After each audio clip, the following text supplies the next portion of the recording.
Hey everybody, how's it going? Welcome to another episode of Finishing Blow. Hopefully you guys are having a good week. This week was kind of slow, to be honest with you. A lot of stuff was just reaffirmation of other projects that are happening, but I'm going to take what I can, and hopefully you guys don't mind. I do want to apologize, though. Some of the articles that I wrote over this past week, they weren't as done as quickly as I wanted them to be. I just had some other stuff that I had to do, and so I do apologize about that, but I think I've got everything sorted out and just kind of managed to get everything done. So anyways, it should be good for this coming week. I should have one article a day for you on the dot so that you guys can have something to check out. But let's go ahead and recap everything that happened this past week. So first off, we have information from Don Wilson that there is a B-team version of the Expendables that's coming out. Now, he doesn't want to use the word Expendable itself, but it is a cop action genre with a twist to it. Now, he's listing people like Cynthia Rothrock, Richard Norton, Michael Dudikoff, these people that we've kind of known for B movies to be in this film. And so it's not necessarily an Expendables movie, but it is possible that we'll see something similar to it. I don't know anything else about this film. Obviously, it's still in the planning process, but I want to know more about it, and I want to see how it goes. It's really interesting for me to see how the Expendables has changed film in general. You know, you see a lot of these older action stars coming back, and that's good or bad. You've got some people that just knock it out of the park, like Jean-Claude Van Damme, and other times you see these people and you're like, I really wonder why they kind of came back. They maybe should have left it to nostalgia for us. But, you know, with these B-team guys, I don't know if they're going to be more motivated to do something really remarkable, or if we're going to kind of see the same level of B film esque quality, I guess, that you would see from some of their older films. But anyways, I'll let you guys know as soon as I find out more about it.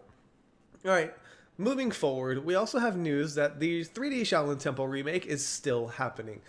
This, again, is not new news, but Justin Lin is currently in the production phase for his Bourne film that he was doing, so the Shaolin Temple is next up in line. A lot of high hopes for this film, and I don't know exactly how well it's going to do. 3D, for me, immediately is off-putting. I don't want to see a movie in 3D.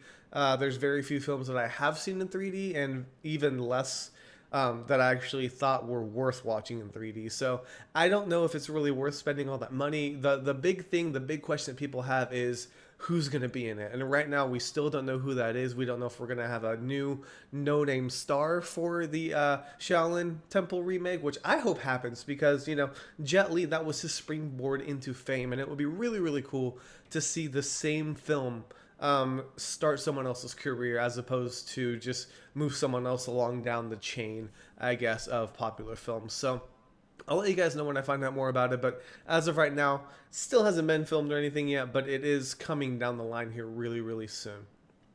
All right, moving forward, we also have information or news that there's a possibility that the Expendables 4 may be filmed in Asia. Now, this is very, very thin information to really go off of because I don't know if Expendables 4 is even going to happen. With the way that the third film came out in the box office, it's really hard to tell if they have that much faith in the franchise. Now, they're talking about moving it to Asia. You know, Stallone still wants Jackie in the film. There was this, like, talk about John Woo doing a director's role in the third film, which obviously he did not have, but they're talking about bringing him in for this fourth installment. It's just kind of right now, everything's up in the air. You know, you've also heard that The Rock could be the villain in the fourth Expendables. I don't know if the fourth one's even going to happen. So I'm just going to take it with a grain of salt and I hope you guys do as well. But it would be cool. I personally would think it'd be awesome if they did just an Asian Expendables. And if you had like Jackie Chan, Jet Li, Donnie Yen, Chow Yun-fat, Nicholas Tsay, Andy On. I mean, the list goes on, and it would be amazing if they did something like that. But, you know, that would be a remake I would actually enjoy watching. But for now, I don't know if they're going to actually be doing this or not, but I'll keep you guys posted as I continue forward. Okay, my next bit of news kind of goes backwards from what I said last week because I said I didn't want to get into people's personal lives too much, but I felt like this is something worth sharing and celebrating. But Wu Jing actually had the birth of his son earlier this week, and we really don't know too much about him yet, but obviously he left the set of SPL2 to be there with his wife when his son was born. So congrats to Wu Jing for being a father. I'm sure he's going to be a very, very awesome father, and, you know, I hope to learn more about his son and what he plans on doing with him and things like that in the future. But I'm not going to dive into that personal stuff too much. But anyways, congrats to Wu Jing and his wife on the birth of their child. All right, so next up, we have a trailer for The Iceman Cometh. Now, this is for the first film that's actually going to have a limited run in the US, and I don't really know what else I can tell you guys about it. I think we've kind of run down the track for The Iceman. Obviously, in China, it didn't do a huge impact like people were thinking it was, but the second part is coming out here real soon. So I'm anxious to see what the first film has to offer, because I did enjoy the Yuan Biao version.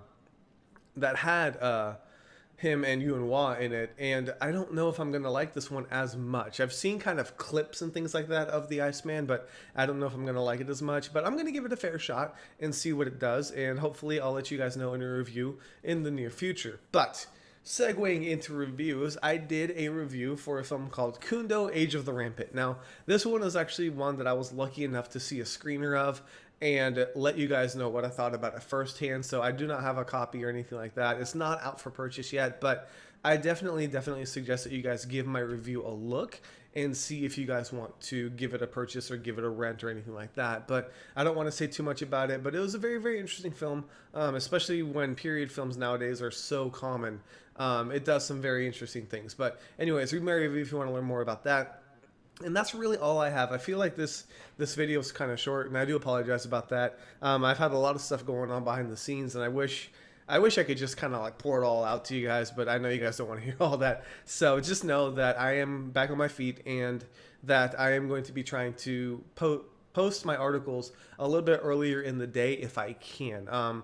Unfortunately, this is just something I do on the side. It's a passion project thing. So it just really depends on my daily schedule of when I can post stuff. But I'm going to do my best to try to post stuff early for you guys so that you don't have to wait on it as long.